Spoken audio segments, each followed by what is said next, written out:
What is up, everybody? Welcome back to another video. And in today's video, we are here with sort of like a little recap type of video. I really don't know what this is, to be honest. I mean, Lions latest. We should just call it Lions latest to make it easy. We're going to talk about some of the Lions injuries that we had in Sunday's game and kind of what that's resulted in. Also, the Detroit Lions were awarded a player off of waivers today that I'm pretty darn excited about when I saw the name, because I was like, I know that guy. Plus, Penny Sewell got a pretty cool, I guess, honor this week.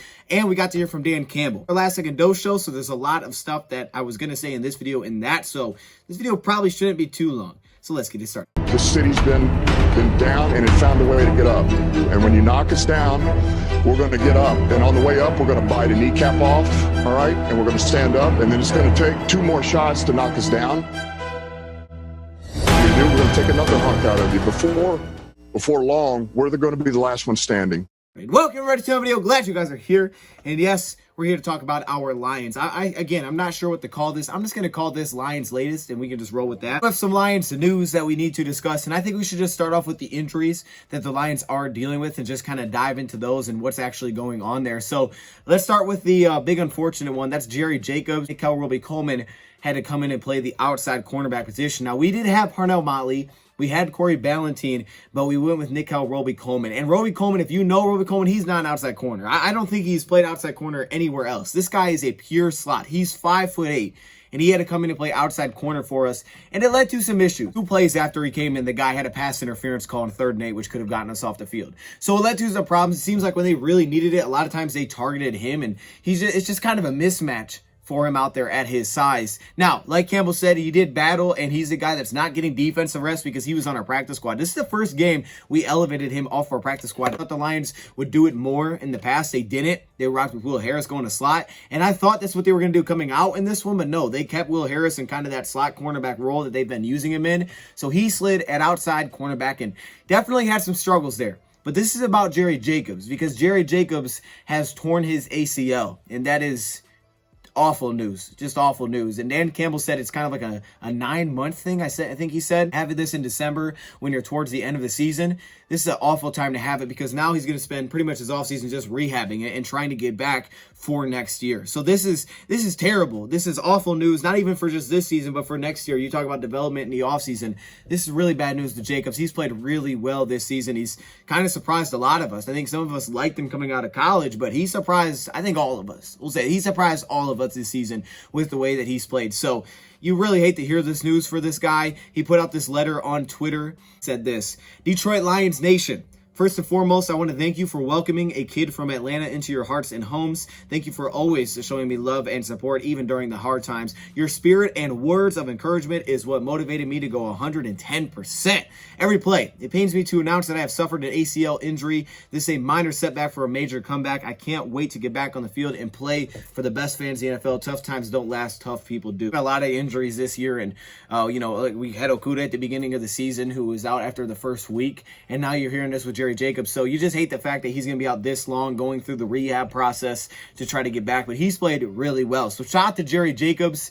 The Lions are going to have to try to figure things out at their cornerback room. They should have Iffy back. He hit the COVID list towards the end of the week, so we didn't have that depth. Same thing with Mark Gilbert. So they should get those 2 guys back to help that depth. You got to believe, hopefully. I mean, the Lions today, they didn't have anybody in the building today with all the sickness, and it's kind of a cautionary thing. They said they're right now going through normal procedures. So we'll just kind of see what happens during the week.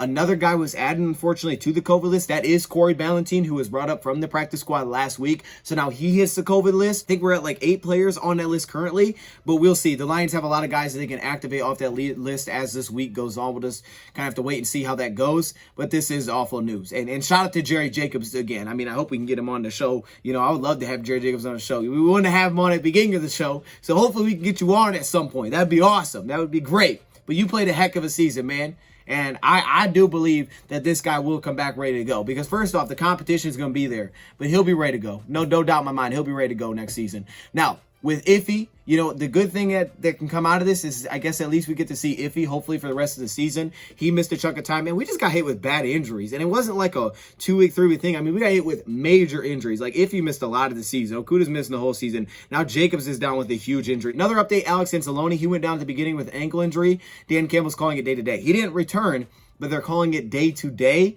So that's probably good news, which means that he could definitely be back this week. I think we missed him in the linebacker unit. We could feel that. Plus, you didn't have Jalen. So kind of your normal two starters were out at that point. You're rolling with Josh Woods, Derek Barnes. Josh Woods became the green dot when he went out. He had a lot of tackles. Really hasn't played much defensively up until, these injuries started to take place. He kind of mixed in and sprinkled in a little bit. And he became really the guy in this last game. We were missing a lot of players. And it's unfortunate because we came in missing a lot of guys, either the COVID list, injuries, or health. And then all of a sudden you get two right off the bat at two of your most important spots. And you could really feel it. I mean, yesterday, and I talked about this on Last Second Dose, yesterday in the stream, I was definitely heated after the loss. But I think I may have misplaced some of my anger because really watching the game back, a lot of places where we were missing people usually wouldn't be out there. We had some mistakes, some crucial mistakes in this game that I think really flipped it. Now, we didn't play well defensively, for example, stopping the run. I mean, we had a lot of our defensive linemen there. We missing some linebackers, but I think came up to really hurt us, especially at the outside linebacker position. Jesse Lemonier. I just say Lemonier, but I think it's Lemonier, something like that. He's playing outside linebacker. I thought he struggled a little bit. Charles Harris didn't make much of an impact. Your D-line was pretty much healthy, but the only guy that seemed to have much of an impact on D-line was Michael Brockers early. That was it. We tried to go through this LSD top 5, and I had him as my top defender. That's how rough it was defensively. Dan Campbell pointed out saying he had, an impact, but we got to be better. And I think that also stems with linebackers because I think it does all come together. Linebackers got to help fill lanes as well. Defensive line, they can make things happen, but they also have to help fill lanes and be in the right gaps. And the Lions seem to struggle with that. They had outside linebackers not setting the edge, inside linebackers missing holes, leaving gaping cutback lanes, players like that. Now, in the secondary, I think that also hurt us a little bit in coverage as well because we were kind of forced to keep guys in the box. When they would spread us out, we were forced to keep 6 guys in the box trying to stop the run. Plus, we had some questionable zone drops like this one from Derek Barnes. You can see he looks over there and he kind of just sits back. And this is usually a guy like Alex Anzalone who we didn't have in this one. So you ask guys like Barnes in coverage, which isn't his strong suit. He's still young at this spot. Now, this is a play that we brought up during Last Second Dose, where the Lions are going to blitz Josh Woods, probably to help stop the run, but also because they weren't getting tons of pressure. But on this play, Dean Marlowe and Jalen Elliott, because Tracy Walker at the COVID list, instead of passing this off, which is man coverage blitz, Dean Marlowe follows, as you can see, the tight end motion all the way around. So Jalen Elliott has to cross the entire field. This just seems like one where they could have simply just passed off responsibilities with easy communication there, and they could have made this play a lot easier on themselves. But as you can see, that didn't happen. Are they not passing it off because they don't trust Jalen on the tight end? Well, that could definitely change if you had a guy like Tracy Walker out there with Dean Marlowe, which is usually the two safeties that you have. And it was hurting us in coverage. We were forced to slide safeties down, slide Will Harrison, and we couldn't spread ourselves out because we were struggling so much to stop this run. We were blitzing to try to stop the run, and we just didn't find a lot of success there. We didn't. And unfortunately, when they went to pass the ball, a lot of times when they needed the most, they just attacked Nickell Roby-Coleman. They didn't really even attack Amani in this game. I think they targeted the guy one time, and it was incomplete deep. He wasn't open. Good job, Amani. I didn't see the all-22 and how well he's covering, but they didn't even look to that guy. And that's, I think, where issues started to come into play for this Lions defensively. So it's not an excuse as much as I think it's just what happened. What did the Lions do? Well, the Lions got a little bit of maybe depth, I would say. I mean, obviously, Corey Ballentine hitting COVID is not something you want to hear.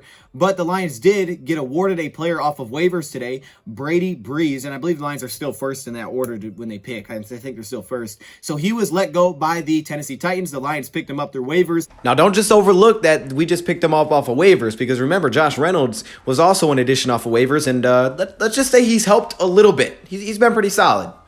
And as soon as I saw that name, I was excited. I'm not going to do like a full breakdown because I'm pretty sure we talked about him going back to the draft. But I looked at some of my old notes. I didn't have a ton on him, but I just remember him. I just remember watching this guy. And he was a late round pick. He was a 6th round pick 215 by the Tennessee Titans. It's crazy. I mean, he's a 6th round pick and he's already let go. It has been a little rough this year with injuries, things like that, because they got Caleb Farley in the 1st round. He's hurt. But when you look at Brady Breeze, man, I liked this guy coming out. I mean, he had limitations, which was going to push him down the draft board. The guy only started 4 games in college. The guy that got hype on the defense was Javon Holland, as he should, because he was so versatile. But Brady Breeze is a guy I really like, even with the limited starts. First off, he played, people say like his hair is on fire, 100%. The motor was crazy. He played that way every single snap, and that's always a great start. Great on special teams. I mean, I expect that's where he comes in for us and he has an impact. If he's going to play this year, it'll start on special teams because that's where he can help you a ton because he plays with that high energy. He will hit. All right, he doesn't worry about hitting guys. And what do Lions do in the secondary? You got to be willing to hit. He will hit. Now, wrap-ups have been a little bit inconsistent, but he will definitely come down and hit. It's one of the best things that he did from the safety spot is work downhill and hit guys. I like Brady Breeze, especially for special teams. But limitation-wise, didn't start a ton. Athletically, he has some limitations in terms of quickness, in terms of top-end speed, and that would show up sometimes in responsibilities. If he had to pick up and carry a receiver in man coverage, he could have some issues there. He's also not a huge guy. He's not like Divine Diablo, who came out, he's 6'3". This guy's 6'1", 197, so he doesn't have like big size, so he's not like a pure box type of safety. He's kind of a tweener, 6 foot, 197, but he's also not super fast and rangy, so you want to consistently leave him as your deep safety. It makes it kind of tough. But in a split safety set, having the ability to come down the box and help, and I like him in coverage too. I mean, statistically, on 28 targets, 15 completions allowed, 33.9 pass rating, 0 touchdowns, 2 picks. That'll work. I like him in zone coverage. He reads quarterback's eyes well. He's always flying around, and he seems to do really good with zone coverage, passing off players, knowing where he's supposed to be, and just being aggressive. Instinctually, that might be one of his biggest strengths as a player. There are limitations, but he has great instinct. Statistics start to show up, especially in coverage later, and you see the numbers in terms of tackling, forced fumbles. He's just always around the football. He's got a nose for the football, like Devontae Beckett. I like Brady Breeze. There's probably some limitations for sure within his game. We kind of knew that coming out, and it'll be interesting to see how the Lions utilize him, but I would have no issues with seeing him a little bit defensively. Now, I think maybe he could compete with a guy like CJ Moore, or maybe just for our safety unit. We have a young Jalen Elliott. You got Dean Marlowe out there. Just compete for that, but also on special teams, I think that's where he could come in and help us right away. So I think we'll see him a little bit. I think we'll see him, especially on special teams. I think we'll see him for sure, but maybe we can get him involved a little bit on defense, and I would be 100% down for that. I like Brady Breeze. Don't know what his ceiling is, but I think with good coaching, he could be pretty nice. I want this to come off as like he can't cover, but there's just limitations in his game, and there's not a ton maybe of playing time because he's only started the 4 games. So there's a reason he fell down the boards, but there's also production like it is for a reason in terms of coverage. There's also a great zone feel, I noticed, and he's pretty instinctual. He just has to be on top of things quick. He reads quarterback's eyes well. It's just that if I put him in man-to-man coverage on a slot, there could be some problems there in terms of change of direction, long speed, size versus a tight end. There's just limitations within his game, which is why he dropped to round 6. Both Brady Breeze and Josh Reynolds were from the Tennessee Titans. I mean, Breeze hasn't played much this year. He's played like 5 games. He was on the injury reserve list. He started the season on the COVID list, I believe, back in September. So he's been out for a lot of times too. He's just been a major contributor on special teams, and that's probably what he'll be for us, especially if you're missing guys like a Corey Ballentine and you're missing a Bobby Price. Like, that's where he could help us without question. But when you look at what Josh Reynolds has done for us, and now you talk about, hey, maybe he could have just went to Reynolds and been like, hey, yo, what do you think about Brady Breeze? What was he like in practice? Oh, he was a stud. Okay, pick him up. All right, they got Elijah Molden over there as well. I know that has nothing to do with anything, but I like the Elijah Molden coming out of this year's draft. I'm just saying, we might have a secret connection with the Titans going on. Guy that was an Oregon fan growing up, he was the defensive MVP in the Rose Bowl, and he made a big play, and he looked at the seat that he was sitting at when he used to sit and watch the games. He was offered a scholarship at one of the Oregon football camps as he was a baseball player coming up. And he's shown a lot of versatility. Even though he's somewhat limited, they've used him a lot of different spots. 88 snaps were at slot, 240 snaps he played at free safety, or 40 snaps in the box. So he's played at a whole bunch of different positions. Campbell tried to give us an update on DeAndre Swift and TJ Hockenson, but he really said, oh, we're hopeful. Both the guys are feeling better, but right now they're just taking a day. They don't really know because Hawk was out with his hand injury, which swelled up. I thought he was going to play at the beginning of the week, and then he didn't. So I have a feeling Hawk's going to be back. I just feel like with time, he'll be back.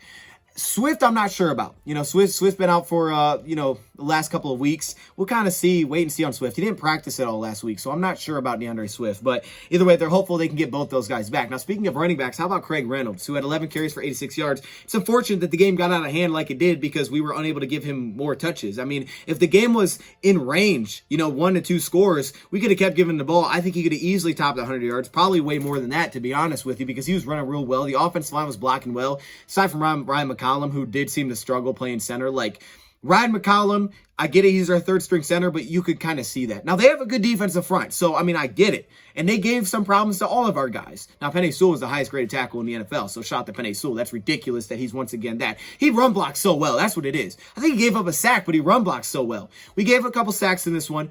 A lot of the pressure, they just got a lot of push, and they're so agile on the offensive line. But I thought McCollum definitely struggled. There was countless times where he was just getting bull rushed back to the quarterback, and it threw some of our plays off, especially when we try to hit the quick hitter play actions. You got to have a pocket to step into, or at least not get bull rushed. If you're bull rushed back to the quarterback, makes it much easier for him to knock down passes at the line of scrimmage, and that happened a few times. Now, I think the play calling could have been better at spots, more rollouts. We rolled out one time on a 4th and 2. We did one tight end screen. I think we could have done more of that. I expected more screens. Line hit one. It finally worked.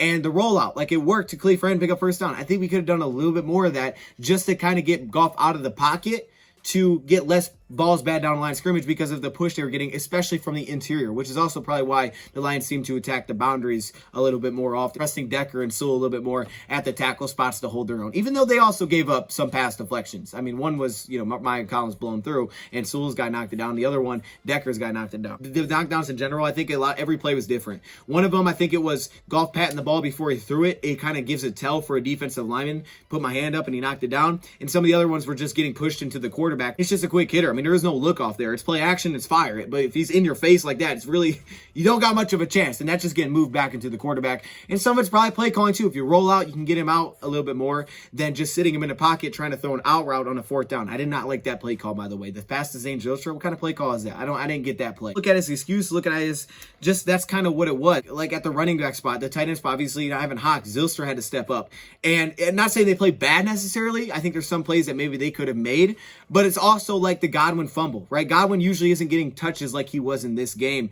Jamar Jefferson, because of his illness, they held him out. He was active, but they didn't play him because of his illness, I guess. And they rolled with Craig Reynolds, who practiced during the week. Same thing with Godwin. Those guys were able to practice. Jamar really didn't practice. So they rolled with those two. But Godwin, who is a safety turned running back, really didn't get touches like this in the past.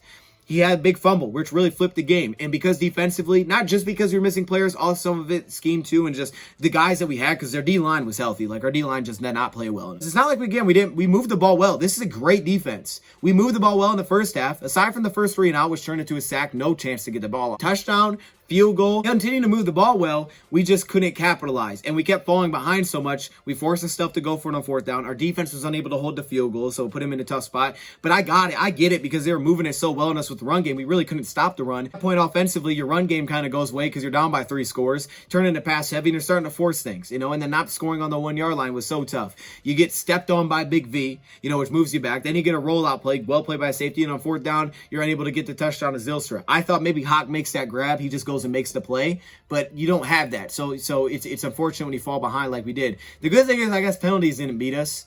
It almost did. We had a 3rd and 15, but we picked it up because we had to play to St. Brown. Then we hit the drag over the middle, which was nice. I think we did well at certain positions. It's just that a lot of those spots that we had, really deep in the depth chart, we had some mistakes there. We did. We were not playing as well at those spots, and it definitely hurt us in this game. We missed so many guys, especially from the beginning, that I felt like me playing DC when we did that Madden stream on Thanksgiving. I felt like Aaron Glenn. Like, I don't know what to call defensively. I mean, we're just not making plays. We're blitzing 6 guys, we get 0 pressure. The only time we get pressure is when a guy comes in free, but no one's winning one-on-ones. No one won one-on-ones in pass rush in this game. Literally, the only sack is because Teddy Bridgewater walked into the sack. He didn't need to step up. Bryant maybe got a little heat off the edge, but realistically, man, we didn't get any pressure. It's really the notes that I got for this one. We did drop our last second dose show, so you guys could check that out. We did our live stream, so if you haven't seen it, you can rewatch it. And we are, for Patreon and All Pro members on this channel, I am editing the Kayvon Thibodeau video, so that one should be up soon. All right, so stay tuned for that.